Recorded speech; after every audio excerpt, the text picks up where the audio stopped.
चर्चित सास दामाद की स्टोरी का हुआ दी एंड। पुलिस ने दोनों को किया गिरफ्तार, पूछताछ जारी। अलीगढ़ के थाना मडराक क्षेत्र में बेटी की शादी से पहले दामाद के साथ जाने वाली सास दामाद की चर्चित स्टोरी का आज दी एंड हो गया है। दादो पुलिस ने सास दामाद दोनों को गिरफ्तार कर लिया है और उनसे गहनता से पूछताछ की जा रही है। आपको बता दें कि दादो थाना क्षेत्र के गांव के रहने वाले युवक राहुल का विवाह समारोह थाना मडराक क्षेत्र की रहने वाली युवती सोनम से तय हो गया था। वहीं बीते दिनों बेटी की शादी से पहले ही बेटी की मां अपने दामाद के साथ भाग गई। दामाद और सास के भागने की जानकारी जैसे ही दोनों परिवारों को हुई तो उनके पैरों तले जमीन खिसक गई। वहीं दादो थाना क्षेत्र के रहने वाले युवक राहुल के पिता ओमवीर ने राहुल की सास पर वशीकरण कराने का भी आरोप लगाया था। वहीं दादो पुलिस ने सास दामाद दोनों को गिरफ्तार करते हुए उनके परिजनों को सूचना दे दी है और उन दोनों से पूछताछ की जा रही है। आपको बता दें कि आज 16 अप्रैल को राहुल की शादी शिवानी से होनी थी। वहीं पूछताछ के दौरान महिला यानी सास ने बताया कि यहाँ से जाने के बाद वह नेपाल के रास्ते बिहार गए थे और वे अब एक दूसरे से शादी करके खुशी से रहना चाहते हैं। ये बताइए, किस तरह से आपकी शादी तो शिवानी के साथ तय हुई थी, फिर आप सासू माँ को कैसे ले गए? ऐसा ये मैटर था। बाकी मरने को मतलब मरने के लिए मतलब निकल गई थी, मरने के लिए मतलब निकल रही थी कि आप नहीं आओगे तो मैं मर जाऊंगी। नहीं तो आपका प्रेम प्रसंग चालू कैसा हुआ? आपकी कहाँ से आपकी प्रेम कहानी शुरू हुई? आप तो बेटी के लिए शादी होने वाली थी। प्रेम ऐसा मतलब ये मरने के लिए मतलब मोहताज हो रही थी। अरे क्यों? क्यों? ये मतलब घर वाले मतलब टॉर्चर कर रहे थे। अच्छा। मुझे टॉर्चर कर रहे हैं तो इसलिए ना मैं मर रही हूँ, मुझे लेके जाओ।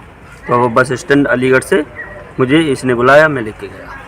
नहीं तो एक चीज बताइए, तुम कहाँ हुए इतने दिनों में? मुजफ्फरपुर। आप मत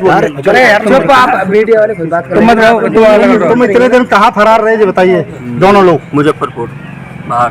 कितने दिन कहाँ रुके, पूरी बात बताइए डिटेल में। ये यहाँ से अलीगढ़ से हम जब चालू हुए थे तो लखनऊ से सीधे मुजफ्फरपुर, फिर 7-8 को हम पहुँचे थे। फिर इसके बाद में हमें पता लगा कि अलीगढ़ से पुलिस हमें ढूंढने के लिए मतलब यहाँ से फरार हो गई। तो फिर मैं इससे अच्छा पहले हम सर के सामने उपस्थित हो जाएं, तो इसलिए फिर हम जब हमें पता लगा तो इससे मतलब वो पहुँचे, हम आए हैं। राहुल, एक बात का फिर जवाब दो आप बात को घुमाइए मत।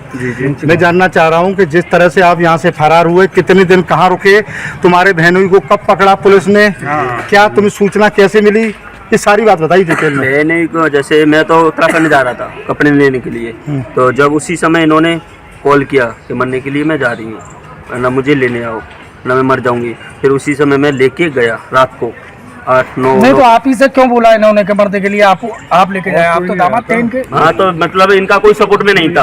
अच्छा। कोई घर वाला कोई सपोर्ट में नहीं था इनका। अच्छा। इसलिए इन्हें टॉर्चर क्यों किया जा रहा था? इनकी तो बेटी की शादी थी। इन्हें इनके पति बाकी इनके जो घर वाले जो भी थे ना, उन्होंने वही टॉर्चर कर रहे थे। टॉर्चर तो शादी से पहले भी करते होंगे। शादी से पहले भी कर रहे थे, इनका कोई सपोर्ट में नहीं था। नहीं मैं पूछ। जी।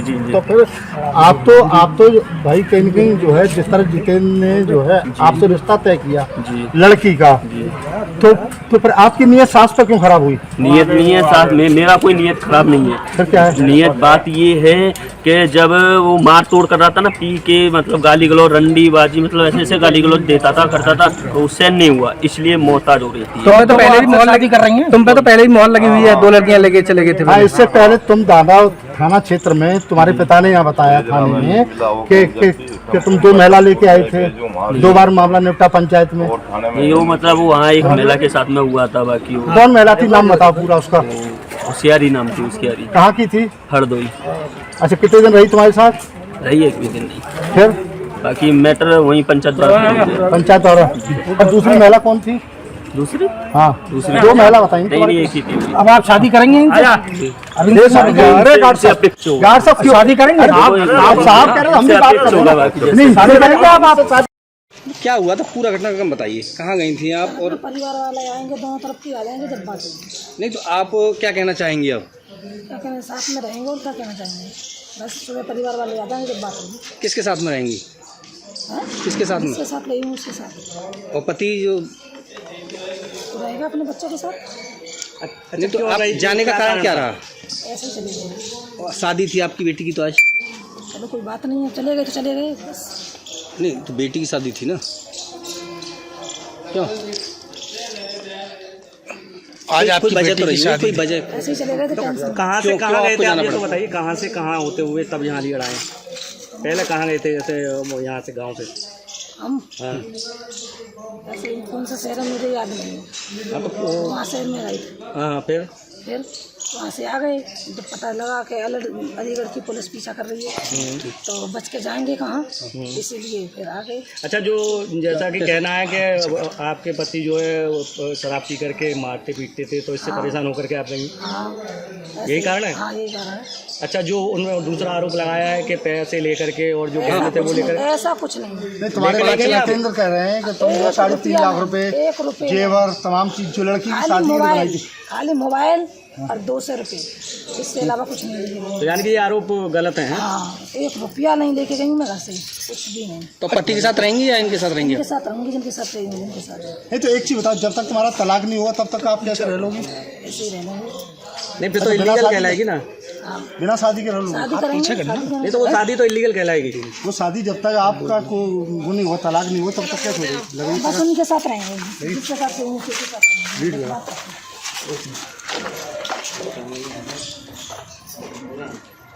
कौन है आपकी? वैसे तो कहना नहीं चाहिए, बहुत शर्मिंदगी वाली बात है कि मैं उसको बहन कह रहा हूँ, क्योंकि बहन कहने लायक तो अब है नहीं। अगर जो बहन कहने लायक होती तो हमारे जीजाजी के साथ रह रही होती। तो आज ये पकड़ी गई हैं, पुलिस लेकर आई है, आप क्या कहना चाहेंगे इस पर? जब पकड़ी गई हैं तो अब ये देखो उसकी इच्छा है, जैसे अगर वो जो भी पैसे लेके गई है घर से और जो भी जेवरात लेके गई है, आप लोगों को, सब लोगों को मालूम है और पूरे हिंदुस्तान को भी मालूम है इस बात का। लेकिन जो पैसा और चीज़ जो जेवरात लेके गई है वो तो मिलना चाहिए। और दूसरी बात ये है, जो इन्होंने घिनौना काम किया है दोनों ने, उसके ऊपर भी थोड़ी सुनवाई होनी चाहिए। पर महिला का तो ये कहना है कि कोई जेवरात नहीं लेके गई है, ना पैसा लेके, केवल मोबाइल। इस चीज़ का गवाह मैं हूँ, क्योंकि मैं उसका भाई हूँ, मुझे मालूम है जेवरात कितना था कितना नहीं था। और कभी भी एक भी रुपये से कभी भी दुखी नहीं रही है, क्योंकि मेरे सामने मेरे जीजाजी गुटखा खाते हैं तो गुटखा के लिए भी इसके पास से पैसे लेके जाते थे। अच्छा, इन्होंने जैसे आरोप लगाया है कि वो शराब पी करके पीटते थे, ऐसा मैंने कभी नहीं देखा, क्योंकि मैं यहाँ पे 2-3 महीने 6 महीने रह के जाता हूँ।